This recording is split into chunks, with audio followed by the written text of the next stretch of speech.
yesterday with Kendrick Epling of the Shady Spring Tigers. Obviously, the story today was Tyler Wilhite. I mean, he was on 5-inning no-hitter. I think he threw. We looked at it. I think it was like 89% strikes for the game.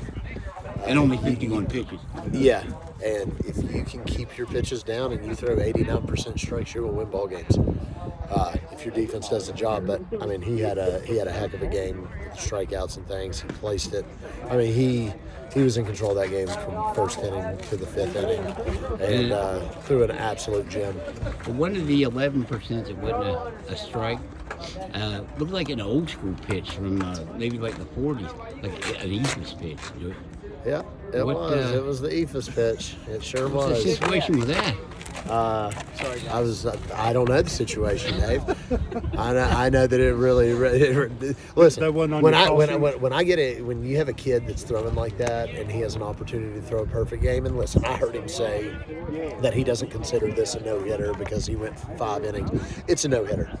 All right, it's a no-hitter. He won the game on the stat sheet. He gave up no hits and we won the game. It's a no-hitter, and he was. I think if he'd have got that batter and he didn't throw that pitch, I think we're talking about a perfect game. Have you ever seen an Eephus pitch? Have you witnessed one live in your life? No, no. But if he throws it a little to the left, a little bit more over the plate, he might have got the kid out. He said he's done that before. Yeah. You were aware of this, or that he threw it against Capital one time and got the kid out. So I guess going 1 for 2 is okay in his book, which is fine. The way you on the bat, he only needed 1 run. You got everything he needed in the first.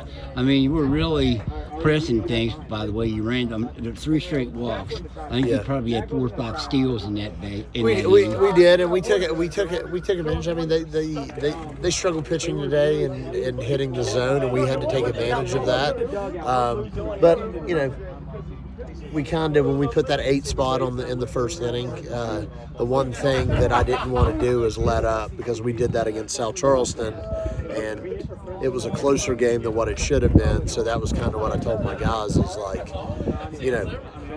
we got 8 runs, so now step on the gas and try to end it. So, but our guys did really good today. They ran the bases well. They took advantage of their mistakes, and we still got a little bit of ways to go, but I was pleased with the win today.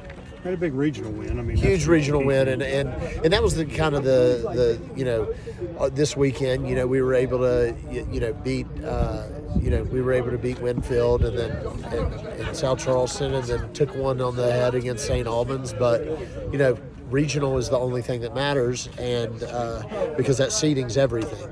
If you get the number 1 seed, it gives you a very good opportunity to go to Huntington, and cool. Like, yeah, you beat the number 2 team in the state on paper or whatever, but at the end of the day, if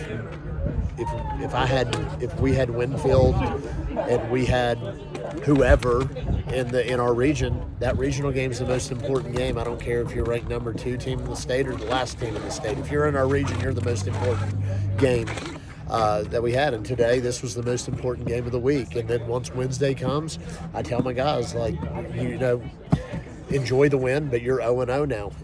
This game can't win you Wednesday. So once Wednesday comes against Princeton, it's the number 1. It's the most important game of the year. So. And the Eephus pitch is not on your call sheet at all. No, it's not. Not on the pitch comm. Not on anything. Because I talked to Eli on the thing, and I let Tyler, because Tyler's a very, very smart pitcher, and he knows how to call his game. He knows, you guys seen it with this. He's got submarine. He's got a quick pitch. He's got a couple different deliveries, and he knows. And he's a very smart pitcher for 16 years old. The kid is one of the most intelligent baseball players I've ever seen for his age. So he knows how to call his he knows how to call his game and what works for him. So I kind of give him some freedom, to call his own game. And then when I see something, if a kid's behind and stuff, he's still 16 years old, so he's gonna make some mistakes. But if I see something, I'll be like, hey, call that. Like we'll call it. But for the most part, he called the majority of his game. I'd say about 75% of the game was called on him. So whatever he says, he can say he didn't throw a no-hitter and blah, blah, blah. That was a no-hitter. But don't you like that a little bit, the fact that he really considers the fact that you won the game more important than Absolutely. the He's a great team player. He's a great leader. That kid, the only thing that's on his mind is winning a state championship.